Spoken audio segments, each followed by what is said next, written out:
Hey students, welcome back, welcome again. So we are back in action with the types of solution and we will discuss them in terms of their physical state. As far as physical state is concerned, we have three types of solution. It could be gaseous, liquid or solid. The state, the phase is dependent on the solvent we use.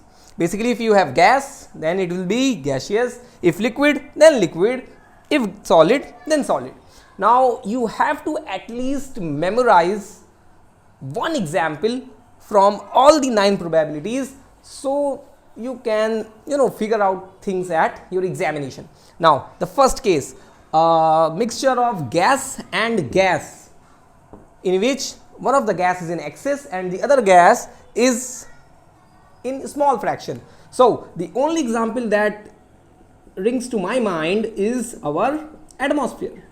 Now, if you consider our atmosphere, it is basically a mixture of gases, nitrogen being the solvent and rest gases like oxygen, carbon dioxide, carbon disulfide, methane, ethane and many more gases. They are what? Our solute.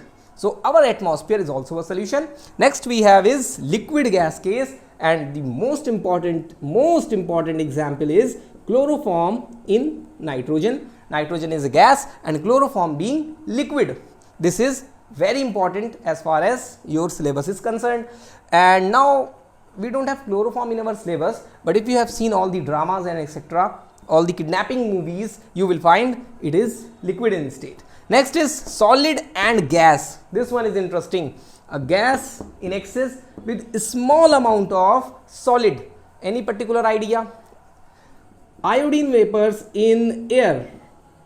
Iodine do form a solution with air, that is a solid gas solution comprising of a gaseous solution. So the next one, gas and liquid. Now we move on to the liquid category. Now gas, liquid, liquid excess, gasless. Any particular example? Let me think. First of all, my favorite, Diet Coke or any other soft drink. If you consider this, you have a lot of liquid and you have gas, that is the carbon dioxide, the carbonated water. Another example will be soda water, and one more example, oxygen in water. As we all know, oxygen is dissolved in water so that all the aquatic life can thrive, can survive, and this particular solution is example of gas liquid. Now next one, liquid. There are many examples for this particular case. Let us consider water and alcohol. As simple as that. Next up we have solid and a liquid. Many examples. Let us consider brine solution. Sodium chloride along with water. Sugar solution forms the same type solid liquid category. And one such example could be, let it be. There are many examples of this. Now moving on to the solid solutions. It is very important, so much important that I am going to sign this myself with my initials. Now solid solutions, we have three categories: gas, solid. Do not bother, you won't remember a particular case because you haven't studied one. You will study this in chapter 5, surface chemistry. A solid that adsorbs gas, very much like this. This is a solid and it will adsorb the gas, forming a solution, and the example will be hydrogen gas adsorbed on palladium metal.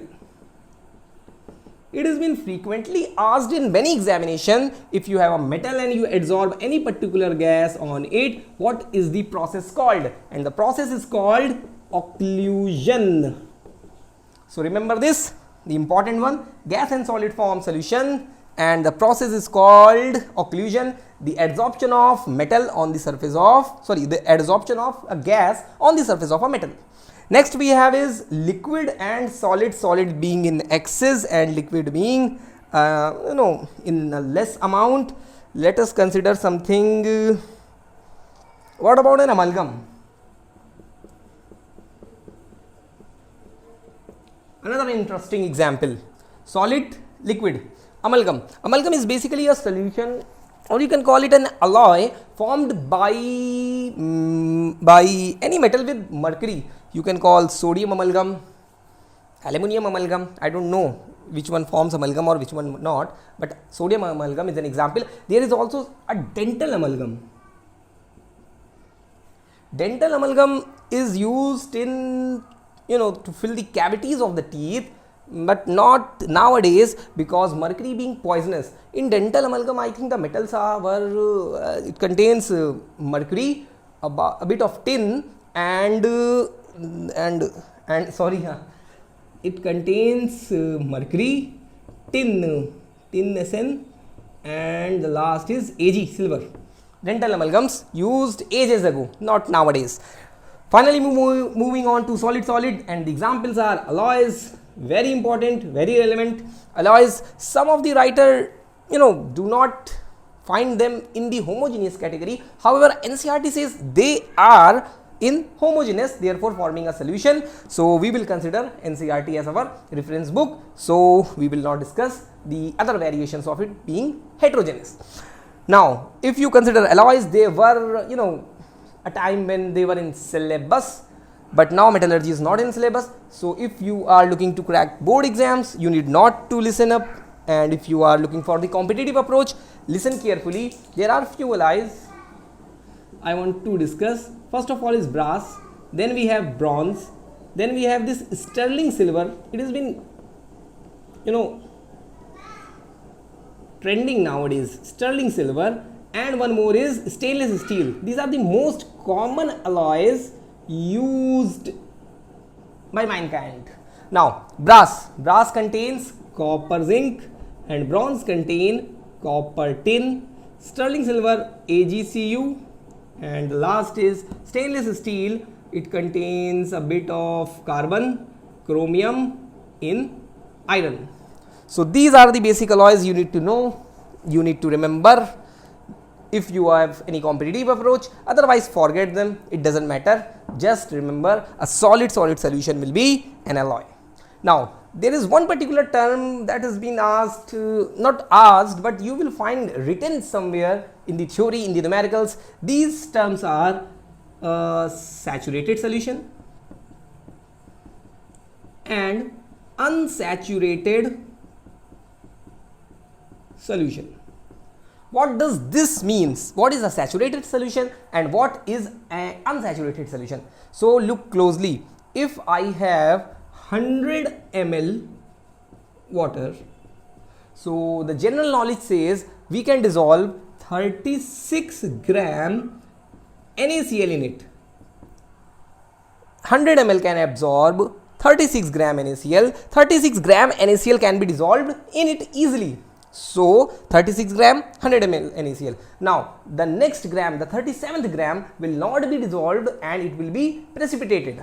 So any particular solution which cannot dissolve further solution, which cannot dissolve further our solute, that will be saturated.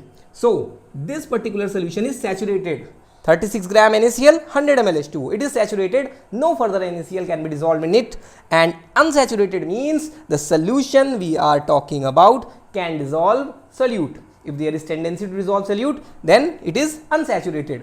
It will dissolve solute.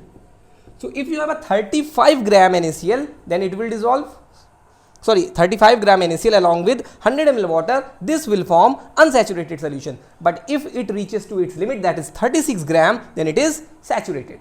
Next, one more term, supersaturated solution. What does this mean? A supersaturated solution is supersaturated. It is nothing but a saturated solution which dissolves solute on being heated. While increasing the temperature, solubility of solute increases, and this solution will be called supersaturated solution. So I hope you get this, and before it flushes down your memory, write this down, because it is chemistry and it slips very easily from the frontal lobe, temporal lobe, or any other, hippocampus, any other part of your brain. So we will catch up in the next video. and we are going to discuss solubility and the most important, Henry's law. I hope you love it. Till then, keep watching, keep learning, keep tuning.